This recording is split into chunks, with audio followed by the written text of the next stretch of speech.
Welcome back to the Pitch Pod, everyone. I am your host, Jeff Stebbins.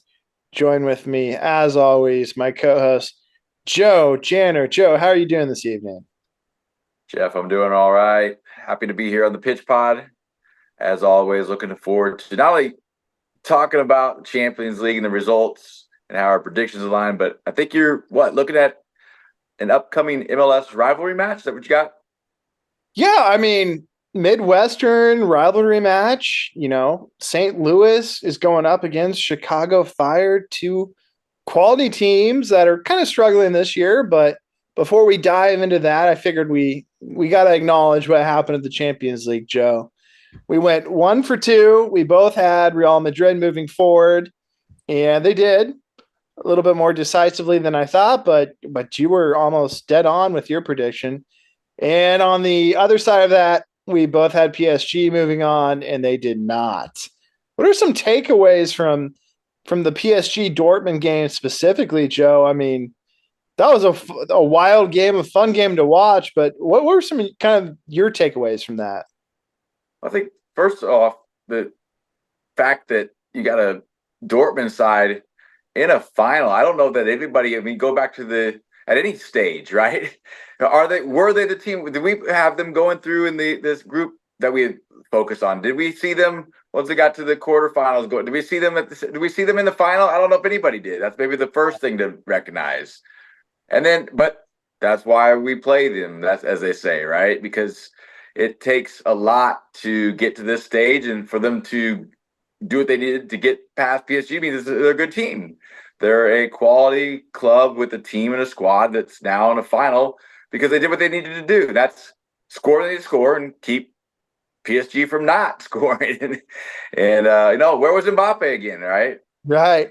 Well, yeah. And yeah, I agree. Dortmund deserves to move forward, and good for them. It's good to see the underdogs moving forward and into the finals. So that's really exciting. Hummels and Roos have just been playing out of this world. So yeah, congrats to them, and that'll be a fun final to watch for sure.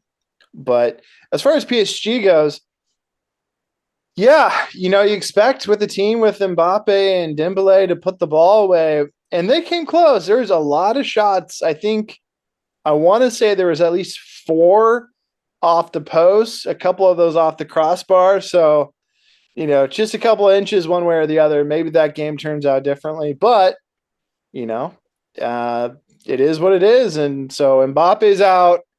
Your guy, Harry Kane. We are talking MLS. We're talking 2 teams. St. Louis, number 1 team in the league last season. This season, they're struggling. They've had a couple of draws here and there, but when it comes to putting the ball in the back of the net, they're really struggling, Joe. And Chicago, they're also struggling a bit this season.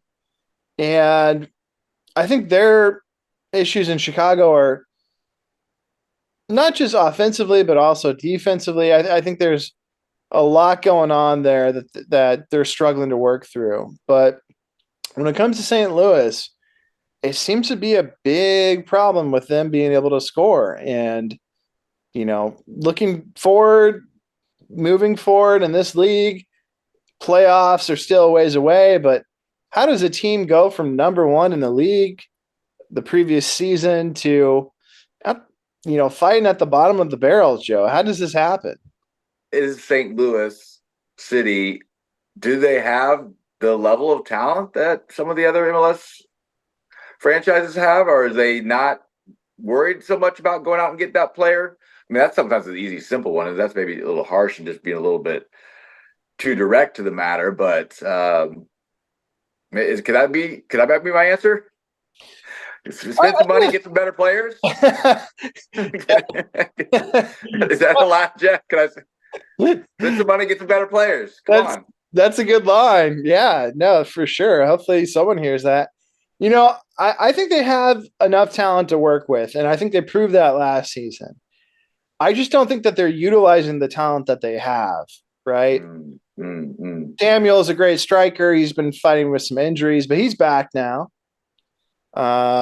Jackson, he's a pretty dynamic, quick player, but They usually wait till second half to put him in, and at that point, it may or may not be too late to create some opportunities. Their striker Klaus, he's a good scorer. He's a big, strong guy, so he's good on set pieces, but I don't think he's that dynamic number nine that can take people on one. He's slow, a little. He kind of telepaths what he's going to do with his ball. The balls, he's not going to challenge one one. Samuel is able to do that, but with St. Louis coming out in their most recent games in a 4-2-3-1 with Klaus up top, I think that's the problem, Joe. I think maybe that's the answer, right? Spending money buying better players, that's not gonna hurt. But I think that maybe it's more of a strategy situation going on at St. Louis. Well, you like Klaus up top. You like him just playing as a strong center forward back to goal, but maybe there's another player that can play off of it or another means and way to utilize that. I think that's fair, right? If you're saying that you think that they're maybe not utilizing the players within a system to get the most out of them, then yeah, there's that falls onto the manager, then to some extent the club and their direction as far as what they like to do. I mean, you said some draw. I think they have 7 draws, more than anybody else in this competition. So just not find a way to get one more goal is all the story that maybe needs to be told. Figure out how to score that one more goal with the players you have. I'm all right going that direction. Yeah, I think a different formation would be helpful. Maybe a 4-4-2 instead of bringing on the speed second half. Maybe bring them on earlier, first half. Maybe one of them starts. Maybe bring Jackson on second half, fresh pair of legs. But I would definitely have someone up top to play off of Klaus because yes, he can be effective, but having him up there by himself, I don't think is going to get the job done, and it hasn't this season. So maybe start Samuel up top and go out in that 4-4-2. Maybe that would alter the outcome because a draw is one point, but at this point in the season, if they're still struggling, they need to get some wins here. They need to score some goals. So hopefully they can turn it around for the St. Louis fans. But on the other side of that, Joe, Chicago Fire, what are some thoughts about that team? I'm looking where they stand. I'm looking at them 13th in their respective Eastern Conference, 2-4-5 record in 11 matches. So they're struggling. I mean, they're not putting it together as well, and they're giving up lots of goals, which not going to help, right? So probably need to shore up things defensively, probably to figure a way at St. Louis.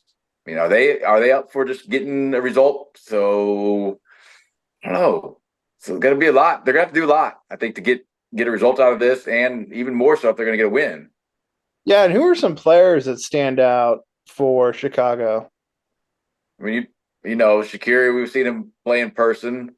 The last time, what was it? Chicago visited Kansas City. That was a good opportunity to see a player at that caliber play. So, I mean, he's going to be out there, right? He should be a stalwart within the lineup and can and should. After that, you tell me, Jeff.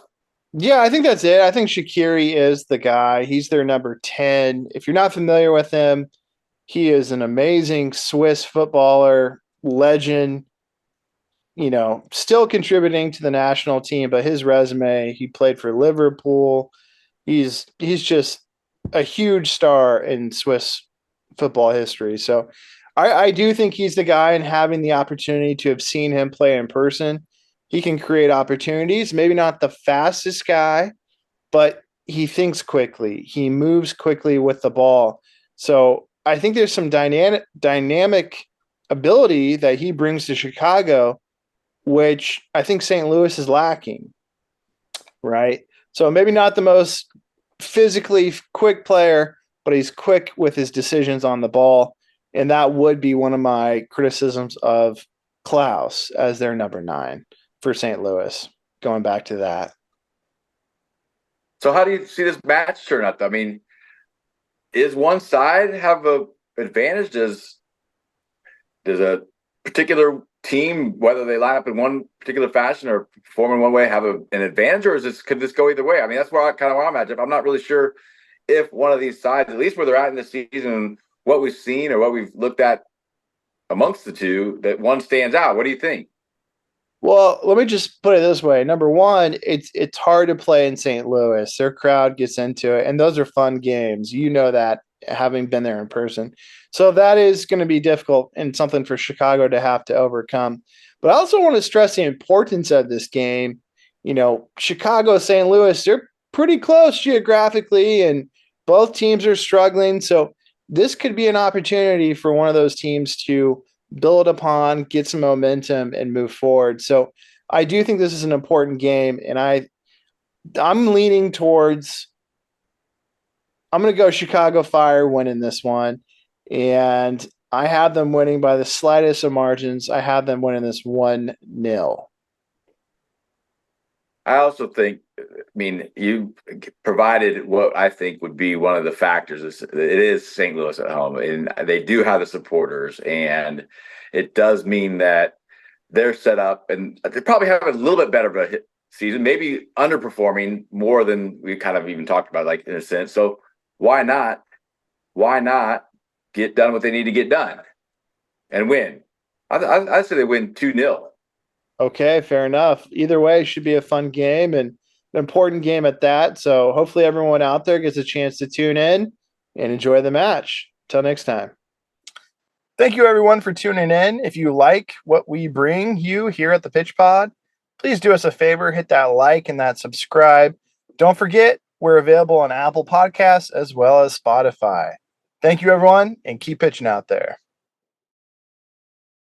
In a game, the round ball, round posts, anything can happen.